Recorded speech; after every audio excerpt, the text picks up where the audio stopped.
Tapi saya pengen hitam, istri pengen putih, beli 2. Itu aja kok repot. Nggak cukup, ya beli 1, separuh cat hitam, separuh cat putih. Yang seneng hitam biar belakang, yang seneng putih depan. Kalau belum makan bareng, tidur bareng, semuanya serba bareng. Halo? Bapak biasa melihatkan. Yang kedua, banyaknya perselingkuhan. 3, banyaknya KDRT. 4, banyaknya disharmoni. Next yuk. Maka kenapa orang nikah dipakai misakon golido? Maka tolong siapkan Ustaz, ini apa makna misakon golido? Kenapa kok nggak dikawakdun? Kenapa nggak ahdun? Kenapa kayak misakon, janji? Janjinya harus satu kata, satu zaman, satu makan. Maka ketika bapak-bapak mengucapkan harus langsung. Kalau nggak lancar, diulang. 3 kali nggak lancar, wudhu nggak lancar, hari itu nggak boleh dinikahkan. Pakai kata insya Allah aja nggak terima. Saya nikahkan saudara dengan anak saya, dengan mas saya tunai itu. Kalau di Jawa Timur nggak berhenti sampai itu disaut. Tunai saya terima. Begitu saya terima baru dihentikan. Kalau itu nggak lancar, pakai ya insya Allah saya terima Pak. Nggak akan sah. Ya nanti sore saya jawab. Ya coba dulu, pasti nggak dijawab. Maka kenapa kata misak? Lanjut. Di dalam Al-Quran ada 3 kali saja. Next yuk. Nanti peran ustadz ini ngapain kitab-kitab di rumah saya sudah dibelikan puluhan juta, itu semua kitab tafsir ada. Ini tugasnya ustadz. Maka kenapa disebut zaujun, kenapa disebut nakahun?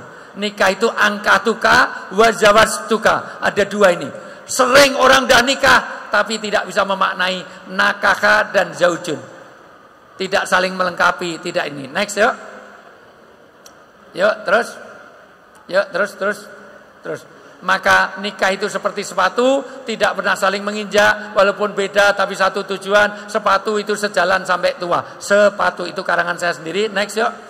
Ya. Maka harus ada kata sakinah, apa mawadah. Ini poin-poin yang akan kita bahas. Tapi kalau ada pertanyaan yang muncul nanti pertanyaan. Next yuk. Terus biasanya hubungan suami istri ini harus saling melengkapi. Inilah disebut dengan zaujun. Next yuk. Ya. Next. Ini Al-Baqarah 228 ya, terus. Ya, kata kuncinya adalah nanti, oke? Nanti problemnya, oke, ya enggak apa-apa, terus. Problemnya adalah ketika akan menikah, rata-rata ibu-ibu kalau mau menikah sibuk persiapannya untuk resepsi. Bagaimana souvenirnya, bagaimana gedungnya, bagaimana seragamnya. Lupa apa yang harus disiapkan orang mau nikah. 2. Yuk. 2. Ketika melamar, banyak orang melamar itu seolah-olah cari yang cantik, yang itu semuanya. Ngelamar itu bukan cari jodoh, tapi cari ibu bagi anak kita. Cari bapak bagi anak-anak kita. Itu harus dimulai. Next yuk. Ketika akad nikah, maka dia harus betul-betul di hadapan penghulu. Di situ ada di hadapan Allah. Maka jangan mudah untuk menodai pernikahan. Next yuk. Ya, ketika resepsi, next yuk. Nanti persoalannya itu malam pertama terus banyak terus next ya. Next. Problem berikutnya adalah selama menempuh keluarga. Next. Ini kisi-kisinya ketika biduk rumah tangga oleng, apa yang harus dilakukan? Oleng itu bisa karena ekonomi, intervensi mertua, karena belum punya anak dan seterusnya. Next yuk. Oke, karena waktunya udah mau habis. Ketika telah memiliki anak, nanti ada problem. Next yuk. Anak punya masalah, punya problem. Belum punya anak juga problem. Ekonomi membaik juga problem. Ekonomi tidak baik juga problem. Laki-laki sudah mulai kaya, sudah mulai banyak penyakitnya. Next yuk. Bagaimana kalau ekonomi membaik? Next yuk. Terus ketika Anda adalah suami, terus ketika Anda ada istri, semuanya nanti kita ini. Ketika mendidik anak itu juga problem parenting. Ketika anak bermasalah. Next yuk. Dan ketika ada pil, bagaimana kalau ada pria idaman lain? Ini semuanya akan kita rangkum. Next yuk. Dan bagaimana kalau ada will, kalau ada pelakor, kalau ada pebinor, bagaimana yang harus dilakukan? Next yuk. Ya, ketika memilih potret keluarga, terus. Maka perjalanan nikah, ayo MC-nya, pinjam MC. Ayo. Ayo, ambil. Kamu jadi laki-laki, aku jadi perempuan. Ya, prianya. Ini perjalanan nikah. Ya, perjalanan nikah. Ya, perjalanan nikah itu sebelum menikah obrolannya seperti ini. Ya. Saya laki-laki, Ustaz. Ya, kamu laki-laki, aku perempuan. Ini sebelum nikah ya, sebelum nikah. Ya. Akhirnya aku sudah menunggu saat ini untuk tiba.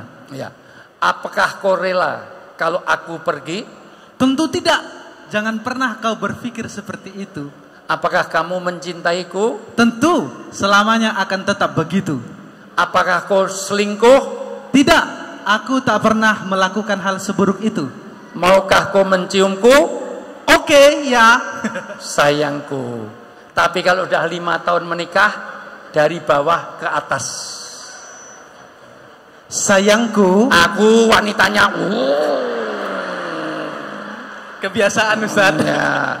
Sayangku, ya. Maukah kau menciumku?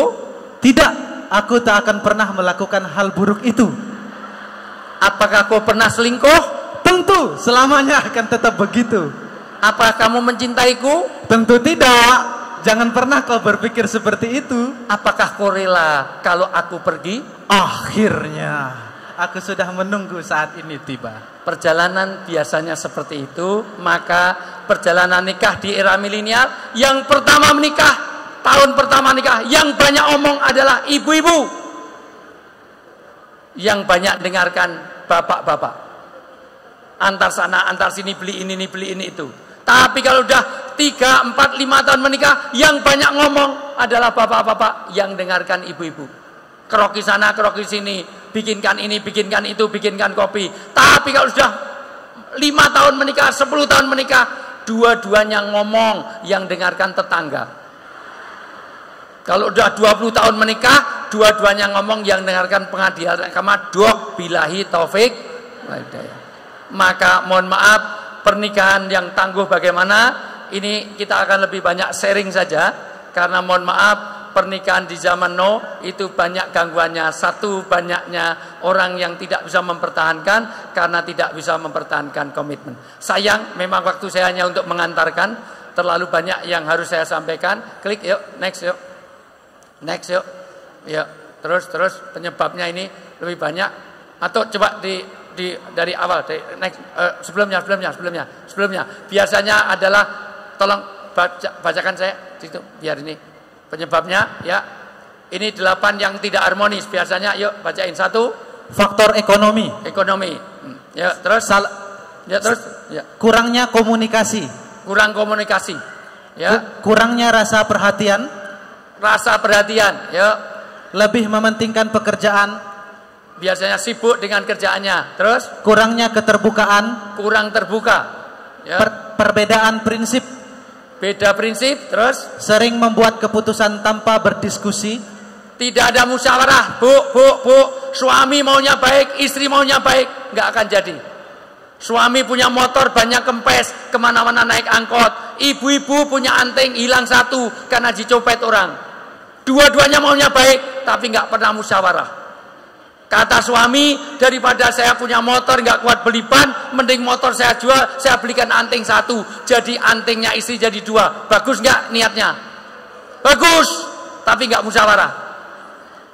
Ibu-ibu juga bagus, daripada saya punya anting cuma 1 kayak banci, mending saya jual, saya belikan ban, sehingga suami saya bannya jadi utuh, sehingga kemana-mana nggak usah naik angkot, nggak usah menumpang teman. Baik kan? Suami nggak musyawarah, tahu-tahu ngambil motor, dijual, dibelikan anting 1, biar istrinya antingnya jadi 2. Tapi istri juga nggak musyawarah.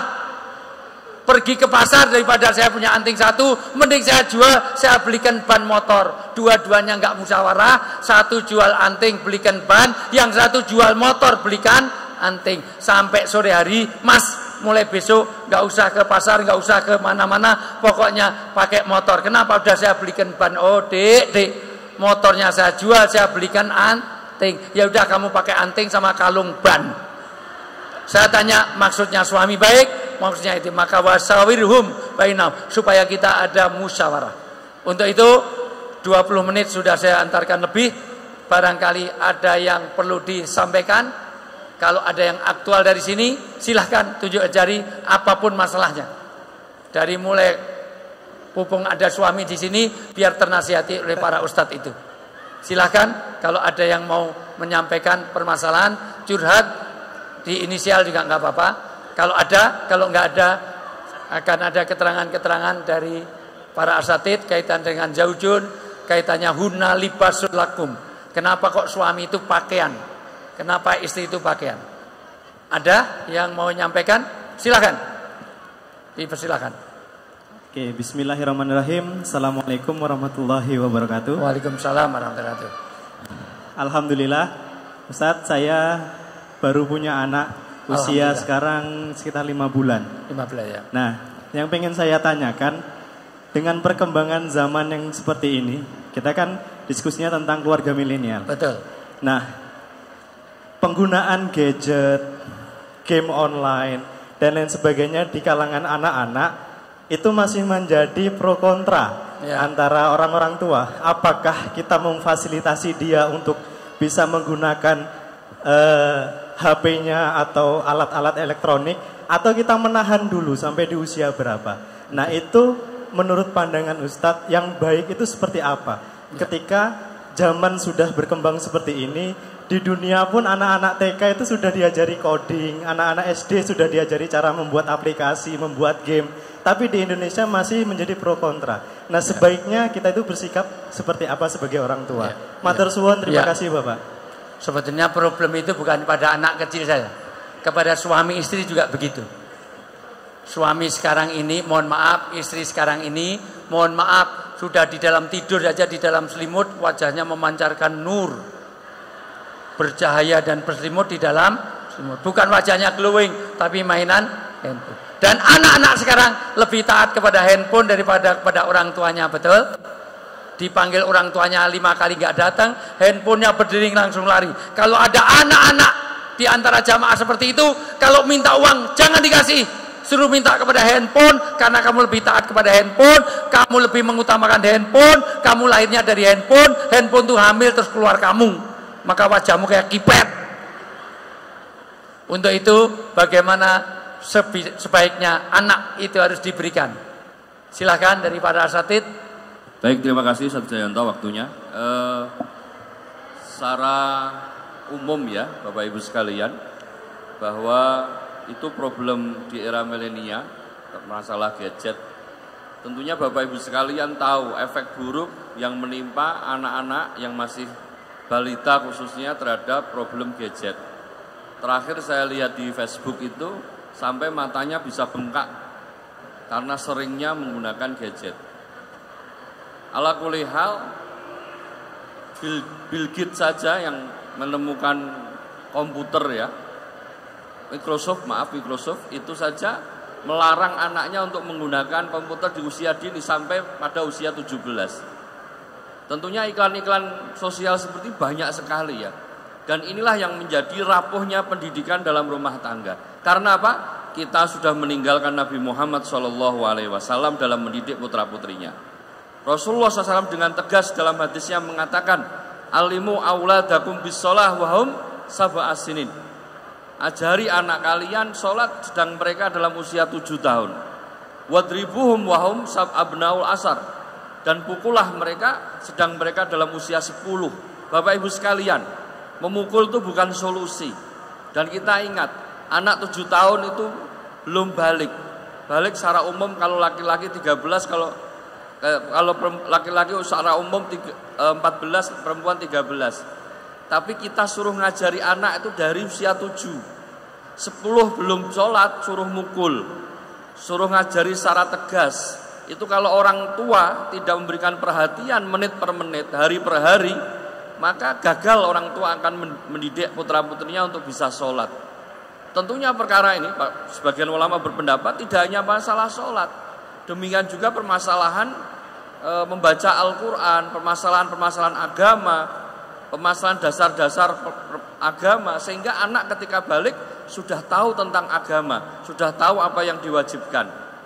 Maka sebagai contoh Bapak sekalian, ini kalau kita sebagai orang tua benar-benar mau mengikuti apa yang disarankan oleh Nabi, Maka sejak dini kita harus berikan pendidikan agama. Sentuhan-sentuhan emosional, sentuhan-sentuhan kasih sayang sejak dini. Coba, itu bukan perkara ringan Bapak sekalian. Nanti begitu balik, kalau anak perempuan sudah tahu tentang permasalahan haid dan nifas, dia sudah tahu tentang bagaimana bersuci, dia sudah tahu tentang bagaimana kapan dia harus sholat, kapan tidak sholat, dia sudah tahu tentang apa itu sholat, apa itu mandi, dia sudah tahu apa itu puasa. Demikian juga anak laki-laki, begitu balik dia sudah harus tahu tentang sholat, dia sudah tahu tentang puasa, dia sudah tahu tentang tanggung jawab. Dan itu dididik dari usia 0 sampai usia 13 tahun. 10 tahun suruh memberikan perhatian yang ketat, suruh ngawal ketat, sehingga benar-benar anak balik itu sudah mandiri. Tidak seperti fenomena yang sekarang kita lihat. Anak sudah balik, bahkan sudah kuliah masih saja tidak mandiri, masih saja belum bisa ngurusi urusan pribadi. Ini menurut saya adalah kelalaian yang sangat besar. Apalagi di era milenial, tentunya tantangannya sangatlah besar. Tantangannya sangat besar untuk kita fokus mendidik putra-putri kita, sebagaimana yang disampaikan oleh Ustaz Wijayan tadi. Saya kira itu, mungkin teman-teman bisa menambahkan. Gadget dan lain sebagainya ya, media sosial itu kita tidak boleh lupa, itu hanyalah media. Ya. Kalau mau ditarik hukum asalnya, ya, media sosial, kemudian teknologi, itu hukumnya mubah. Tetapi di sini kita perlu garis bawahi, bukan hanya untuk anak-anak sebetulnya, karena anak-anak itu meniru, anak-anak itu melihat, anak-anak itu mencontoh. Ya. Khairul umuri awsatuha. Ya, perkara paling baik itu pertengah-tengahannya. Maka bagaimana kita sebagai orang tua bisa memberikan contoh penggunaan gadget yang baik? Ya. Bagaimana kita sebagai orang tua mengenali, mengetahui fungsi sosial media? Berapa banyak orang tua anaknya punya sosial media, orang tuanya nggak tahu anaknya posting apa, anaknya ya menuliskan apa, menyebarkan apa, share apa dan lain sebagainya. Nah, dan kita juga perlu mengingat sabda Nabi Muhammad SAW. Kalau kita bilang tat itu kan boleh ya, boleh, memang hukum asalnya boleh. Nikmatani maghbunun fihima katsirun minan nas. Ada dua nikmat yang orang itu sering lalaikan. Yang pertama as-sihhatu, kesehatan. Yang kedua al-faraghu, masa kosong. Dan gadget ataupun media sosial, kemudian perkembangan teknologi yang sekarang ini, menurut hemat kami banyak menyita waktu kosong kita. Karena kemudian kita lalai, kita lupa ya, bahwa ini semuanya hanyalah media yang kalau kita gunakan untuk kebaikan hasilnya akan baik. Yang apabila kita kemudian gunakan untuk menyanyiakan waktu, maka waktu kita akan sia-sia. Apabila kita gunakan untuk kemudorotan, maka akan menjadi kemudorotan juga ya. Maka dimulai memang dari orang tua. Orang tua, apalagi suami ya, apalagi para bapak nyuwun sewu, memang harus punya kontrol ya. Kapan memberikan waktu untuk anak ya, menggunakan teknologi. Orang tua juga harus paham cara menggunakan teknologi ya. Berapa banyak dari orang tua WhatsApp aja minta dibukakan anaknya, nah, susah. Nanti anaknya berbuat sesuatu di medsos, orang tuanya nggak tahu ya. Maka orang tua, pertama dari orang tua, mari kita menjadi orang tua yang mengerti teknologi, mengerti penggunaan teknologi, baik buruknya bagaimana. Nah nanti dari situ nanti kita ambil kesimpulan, anak kita mau dikasih jatah bermain gadget berapa jam, apa saja isinya ya. Ada hal-hal positif yang luar biasa, Masya Allah ya. Ada anak-anak kecil yang sudah mempunyai karya dari teknologi, dari programming dan lain sebagainya. Tapi di sisi lain tadi ada akibat-akibat buruk. Nah maka kalau dalam Islam ya, kalau dalam Islam bapak-bapak ibu-ibu sekalian, kita pegang erat-erat, ku angfusakum wa ahlikum naro. Ku, wahai para suami, wahai para bapak-bapak, jagalah diri kalian dan keluarga kalian dari api neraka. Ya, menjaga dengan ilmu, dengan iman dan takwa. Ngoten insyaallah. Wallahu a'lam. Baik, para hadirin sekalian, memang tadi sudah disebutkan sudah terjadi pro kontra ya tentang gadget pada pendidikan anak.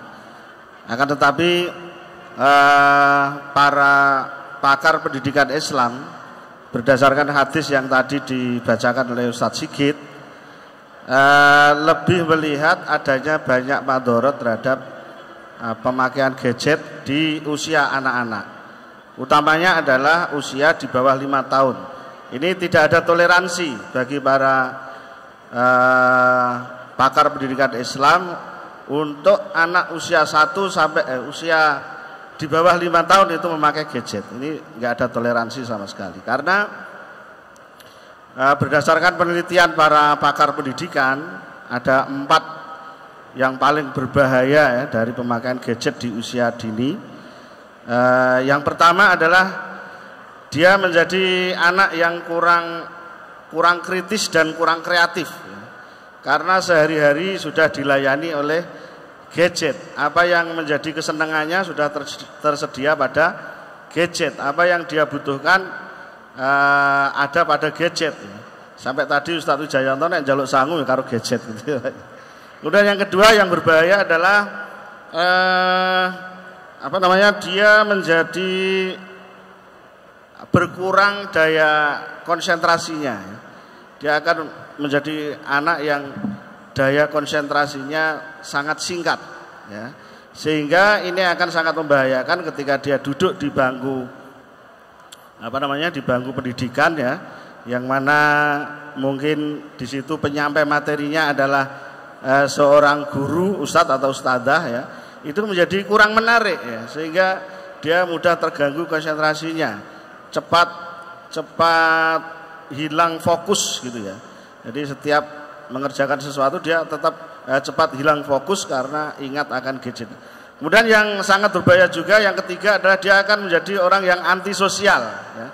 Dia kurang mengenal orang di sekitarnya, kurang mengenal saudara-saudaranya ya. Intinya dia lebih asik berlayar di dunia maya ketimbang bergaul dengan masyarakat. Dan yang keempat yang juga sangat berbahaya adalah dia kurang menguasai dalam mengeksplor alam ya. Dia kurang mengenal alam di sekitarnya. Barangkali dia tidak kenal. Ada anak zaman sekarang tuh yang nggak tahu pohon pisang itu kayak apa. Dikira pohon pisang itu kayak pohon mangga, pohon durian begitu. Nah, itu terjadi pada anak-anak yang memang kesehariannya selalu dilayani oleh gadget. Maka dari itu dari tadi ya ada manfaat, ada madorot. Saya rasa manfaatnya sangat kecil sekali dan hanya bisa dinikmati oleh sedikit orang, tapi yang gagal itu banyak sekali. Dengan memperhatikan 4 madorot tadi, maka sebagai orang tua yang bijak harus mencegah anak-anak untuk kecanduan gadget, terutama adalah anak di usia di bawah 5 tahun. Adapun di atas itu barangkali bisa dikonsultasikan lebih lanjut. Baik, terima kasih. Sementara itu dulu jawabannya. Mohon maaf, yang pasti adalah dipertimbangkan Pak Ibu, itu kaitannya dengan kemanfaatan baik secara fisik, psikis, rohani, mental. Secara fisik semua sepakat para pakar bahwa penggunaan gadget terlalu over untuk anak dini itu tidak baik untuk mata, untuk kesehatan, kurang kinestetik, kurang olahraganya. Secara sosial dia terputus menjadi asosial. Secara rohani biasanya tidak fokus di dalam ini. Ayatnya jelas, afala yang duruna ilal ibili kaifa khulqat wa ilas samai kaifa rufiat. Jadi supaya kenal ayat-ayat kauniyah. Makanya bukan ayat-ayat dari dunia maya, tetapi dunia nyata, supaya hidup di dunia nyata. Mudah-mudahan sudah terjawab. Selebihnya nanti di El Kalam ada kajian yang lebih detail. Ada lagi mungkin Bapak Ibu semuanya? Baik, permasalahan-permasalahan untuk hubungan suami istri, KDRT atau apapun, poligami atau apapun, ya. Halo. Ini kalau ditanya semuanya punya masalah, tapi kalau suruh bertanya enggak ini. Yang paling tidak, mohon maaf, koreksi kembali. Apakah kita punya 5 waktu itu? 1, me time. Setiap kita harus punya waktu me time. Me time itu adalah waktu bukan untuk manicure, pedicure, cukur, bukan. Waktu untuk Tuhan. Setiap hari suami punya, istri punya, anak punya. 2, couple time. Waktu untuk pasangan. Habis tidur, habis isya, sebaiknya langsung tidur. Kecuali 3 golongan. 1, orang yang masih ibadah. 2, orang masih belajar. 3, ngobrol suami istri. Sendiri, bukan istri orang. Tambah ditulis tambah sendiri, jangan suami istri orang ya. Suami istri sendiri. Allah suka ngobrol. Me time, couple time, family time. Ini yang rata-rata waktu untuk keluarga. Yang keempat, study time, waktu untuk belajar agama. Sangat minim. Dan yang kelima, public time, waktu untuk memberi manfaat bagi orang lain. Oke, dari ini semuanya mohon maaf, ada yang lagi? Silakan. Assalamualaikum warahmatullahi wabarakatuh. Izin Waalaikumsalam bertanya, kami dari rombongan JI dari Pati. Dari Pati, ya. Yang saya tanyakan ini tentang bersangkutan dengan poligami, Tat. Tentang? Poligami. Poligami, ya. Sebetulnya poligami nggak usah dibahas, itu dilaksanakan aja. Pokoknya madu di tangan kananmu, racun di tangan wanita. Kalau nggak mau dimadu, racun. Oh ya, ibu loh yang jawab, bukan saya loh ya.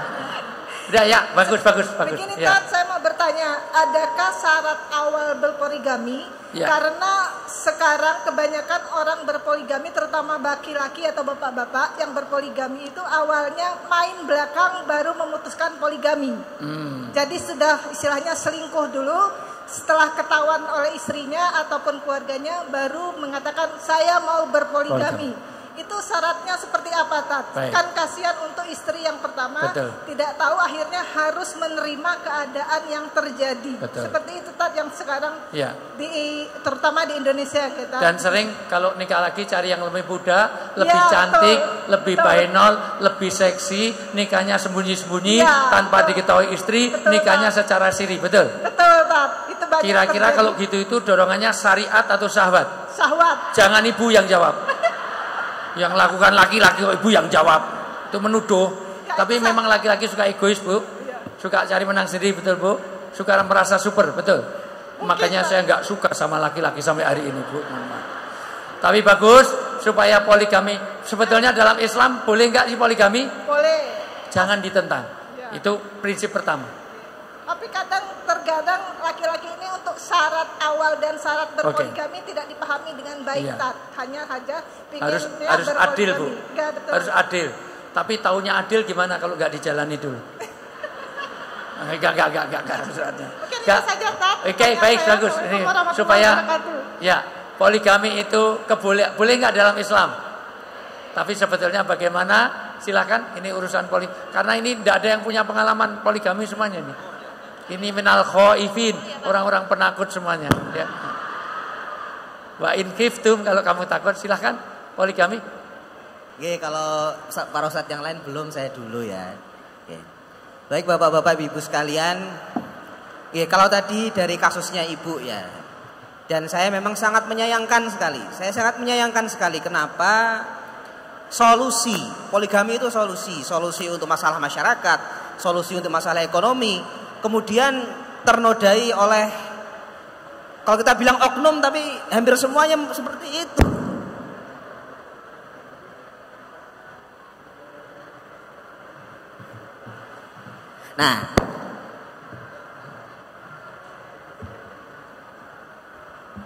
Nah, untuk Nyun Sewu, mungkin untuk para ibu-ibu, para istri yang saya keadaannya seperti ini, terus bagaimana? Mohon maaf ya, di sini bapak-bapak ibu-ibu sekalian, saya hanya ingin mengajak kita semua untuk merenungkan bahwa Allah Subhanahu wa taala berfirman, wa alaisa lil insani illa ma sa'a. Bahwa setiap kita itu hanya bertanggung jawab pada aksi, pada aktivitas yang kita lakukan sendiri. Tat itu suami saya begini. Kita ada nggak tanggung jawab, ibu-ibu ada tanggung jawabnya nggak di situ? Ya, memang sakit hati, saya tahu, pasti sakit, pasti ya menyakitkan sekali, betul, ya. Tapi kita juga perlu tahu nanti perselingkuhan